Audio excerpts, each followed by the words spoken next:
கடலூர் மாவட்டம் ஆதிவராகநத்தம் பகுதியில் ஊராட்சி ஒன்றிய தொடக்கப் பள்ளியில் வழங்கப்பட்ட காலை உணவில் பல்லி இருந்ததாக குற்றச்சாட்டு எழுந்துள்ளது. இதன் காரணமாக பெற்றோர்கள் போராட்டத்தில் ஈடுபட்டுள்ளனர்.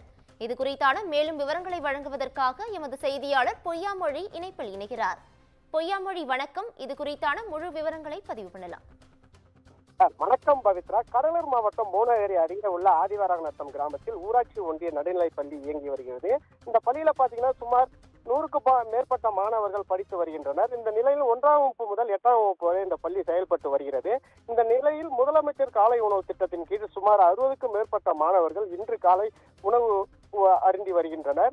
இந்த நிலையில் பாத்தீங்கன்னா இன்று காலை சுமார் 9 மணி அளவில் 17 மாணவர்களுக்கு காலை உணவாக சேமியா உணவு மாணவர்களுக்கு சாப்பிட்டு வந்தனர். இந்த நிலையில் மாணவன் சாப்பிட்ட தட்டில் பள்ளி கிடந்ததாக தெரிகிறது. அதையடுத்து சமையலரிடம் தெரிவித்தனர் மாணவர்கள்.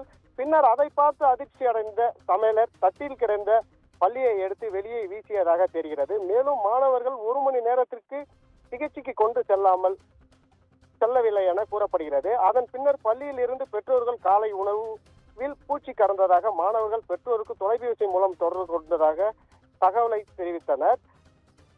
பள்ளிக்கு விரைந்து வந்த பெற்றோர்கள் பள்ளியில் விரைந்து வந்த ஆசிரியரிடம் உணவு சாப்பிட்ட மாணவர்கள் ஏன் இதுவரை மருத்துவமனைக்கு கொண்டு செல்லவில்லை என கேள்வி எழுப்பினர். இதற்கு பள்ளி ஆசிரியரிடம் மாணவர்களின் பெற்றோர் போராட்டத்தில் ஈடுபட்டு வந்தனர். இந்த நிலையில் பெற்றோர்கள் கடும் எதிர்ப்பை தொடர்ந்து ஆம்புலன்ஸ் மூலம் அனைத்து மாணவர்களின் சிதம்பரம் அரசு மருத்துவமனைக்கு சிகிச்சைக்காக கொண்டு செல்லப்பட்டனர். இந்த சம்பவம் பகுதியில் பாத்தீங்கன்னா பெரும் பரபரப்பை ஏற்பட்டது.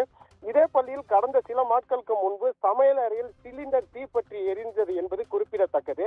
மேலும் பாத்தீங்கன்னா பெற்றோர்கள் எங்களது பிள்ளையை காலை உணவு திட்டம் வேண்டாம், எங்கள் பிள்ளையை தயவு செய்து அரசு மருத்துவமனையில் அனுமதிங்கள் என அரசு பள்ளி ஆசிரியரிடம் ஒரு வாக்குவாதத்தை ஈடுபட்டு வருகின்றனர். இந்த நிலையில் புவனகிரி போலீசார் சம்பந்தப்பட்டவர் மீது விசாரணை என்பதை நடத்தி வருகின்றனர். பவித்ரா.